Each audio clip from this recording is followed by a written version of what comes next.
જય માતાજી મિત્રો, હું છું ગબ્બર ઠાકોર અને હમણાં ઘણા અમુક લોકો મારો વિરોધ કરી રહ્યા છે. એમને ખાસ જણાવવાનું કે કોઈ બી પ્રોબ્લેમ હોય તો તમે ઘરે આવી જાઓ, બેસીને વાત કરશું.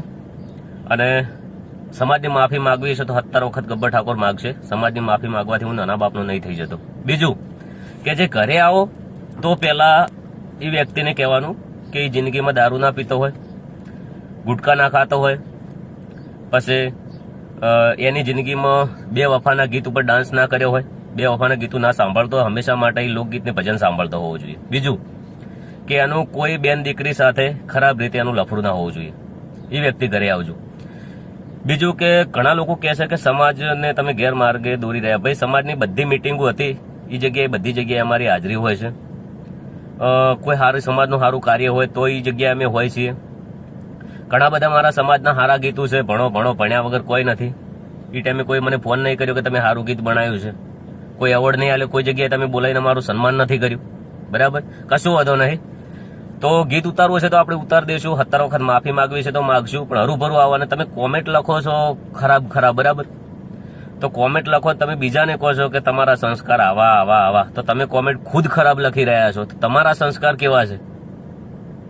બરાબર, તમે બે મસાલા ભરેલા હોય મોઢાની અંદર, બરાબર, ફોજ પડે અને બે કોથળીઓ મારી જો એટલે દારૂ પીને તમે ફોન કરતા હોય છો. આવી રીતના જીવવું જોઈએ, તમારે આવી રીતના કરવું જોઈએ, આવી રીતના કરવું જોઈએ.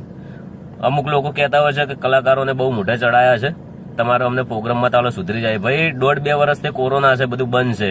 કોઈ ભીખ માજીને મરી નહીં ગયું. ભગવાન માતાજી બધાનું હેડાડા છે ને હવની રીતે બધા જીવતા હોય છે. કુદરત બધાનું પૂરું કરતો હોય છે.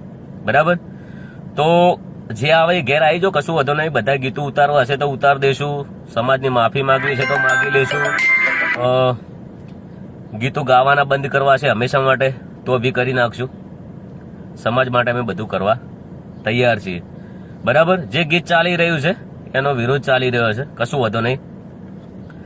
એના પેલા ઘણા બધા ગીતો માર્કેટમાં ખરાબ આવ્યા છે અને ચાલ્યા છે.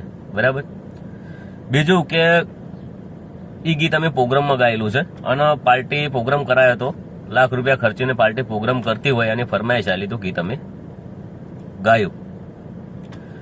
ફોન કરીને આ શબ્દ બોલો છો એ શોભા દેતું નથી. બરાબર, અમુક લોકો કહેતા હશે તમે ઓમ ને કરી કહો, આવી રીતના ને કરી કહો, આવી રીતના નહીં કર્યું. ભાઈ, અમે ને કરી કે એ અમારો પ્રોબ્લેમ છે. તમારે જે પ્રોબ્લેમ હોય તમે આવો ઘરે. બરાબર, તમે મારા ભાઈ છો, હું તમારો ભાઈ છું. ઘરે આવીને તમે વાત કરો શું પ્રોબ્લેમ છે. ખુદ અમુક લોકો કેટલા ખરાબ હોય છે ને કેટલી સલાહ આલતા હોય છે તમારા આવી રીતના. એમને ખુદને ખબર નહીં હોતી કે તમે આખી શું કરતા હોય છો. તમારા ફોન ચો ચાલુ હોય છે, તમે કેટલું તમારા અંદર વ્યસન હોય છે, તમે ચો રાતના રખડતા હોય છો. એ વ્યક્તિ ફોન કરતા હોય છે. બરાબર, જેને કોઈ બી પ્રોબ્લેમ હોય તમે તારે આવો બિંદાસથી ઘેર. સમાજની માફી માંગવી છે તો માગશું. ગીતો બધા ઉતારવા છે તો ઉતાર નાખશું. દાડો ઉગે ને નંબર લઈને ખોટી રીતે ફોન કરીને હેરાન કરવા કોઈ બરાબર છે નહીં. જેને કોઈ બી પ્રોબ્લેમ હોય ને મારાથી આવી જ જવાનું બિંદાસથી કરે. બરાબર, જે વાત કરતા હોય છે કે તમારે આ ના કરવું જોઈએ, એ ફોજ પડેલ ડાન્સ કરતા હોય છે. બે વફાના ગીતો ઉપર એ લોકો નાચતા હોય છે. ઘણા સારી સલાહવાળા આલવાવાળા ફોજના દારૂના અડ્ડે બેઠા હોય છે. બરાબર, વધારે તો મારે કોઈ કહેવું નથી, પણ આ વધારે પડતી જે સલાહ આલે છે ને અમુક લોકો, એમને ખાસ જણાવવાનું. બીજું કે હરુભરું તમે તાર ઘરે આવી જાઓ.